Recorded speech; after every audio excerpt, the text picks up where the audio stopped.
अनुभवी आंखें सच दिखाते हैं, छुपाते नहीं। रोहतास में चलती ट्रेन से अलग हुई दो बोगियां। यात्री बोले धमाके की आवाज आई, बाहर देखा तो S8 और S9 कोच अलग थे। रोहतास में शनिवार शाम गया नई दिल्ली महाबोधि एक्सप्रेस दुर्घटना होने से बाल बाल बच गई। चलती ट्रेन के दो कोच अलग हो गए। यात्रियों ने बताया कि एकदम से तेज धमाके की आवाज आई, बाहर निकल के देखा तो S8 और S9 कोच अलग थे।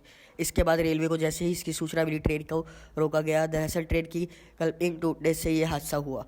इस दौरान 40 मिनट से अधिक तक सासाराम रेलवे स्टेशन पर ट्रेन रुकी रही। कोच को फिर से जोड़ा गया। इसके बाद ट्रेन सासाराम से रवाना हुई। सासाराम स्टेशन मास्टर के पाठक ने बताया कि आप ट्रेन महाबोधि एक्सप्रेस गया से आ रही थी। सासाराम रेलवे स्टेशन से कुछ पहले मेदिनी रेलवे कोचिंग के पास ट्रेन की S8 और S9 बोगी ट्रेन से अलग हो गई, जिसके बाद रेलवे को क्रॉसिंग पर तैनात रेलकर्मी द्वारा तुरंत इसकी सूचना दी गई। सूचना मिलते ही ट्रेन को सासाराम रेलवे स्टेशन पर रोका गया। फिर दोनों कोच और अन्य इंजन की सहायता से सासाराम रेलवे स्टेशन लाया गया। फिर दोनों को जोड़ने के बाद ट्रेन रवाना की गई। इस दौरान सासाराम स्टेशन पर ट्रेन 3:40 से लेकर 4:22 तक खड़ी रही। स्टेशन मास्टर ने बताया कि दो कोच आपस में कपलिंग से जुड़ी रहती है। कभी कभी कपलिंग में प्रेशर कम हो जाने के कारण ये समस्या आती है।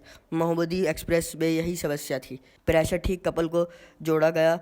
इसके बाद ट्रेन रवाना हुई। कहा कि जान माल की कोई क्षति नहीं हुई है। आज के लिए इतना ही। हमारे साथ बने रहिए और देखते रहिए अनुभवी आंखें न्यूज़। सच दिखाते हैं, छुपाते नहीं। तो आज के लिए इतना ही।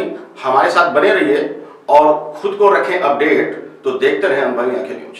और हाँ, पढ़िए भी अनुभवी आंखें अखबार। हमारे वॉलंटियर सदस्य बनिए और आधार कार्ड, वोटर कार्ड की फोटो कॉपी भेजते हुए हमें इस नंबर पर कॉल कीजिए 8826227802। लाइक और सब्सक्राइब करना ना भूलें दोस्तों।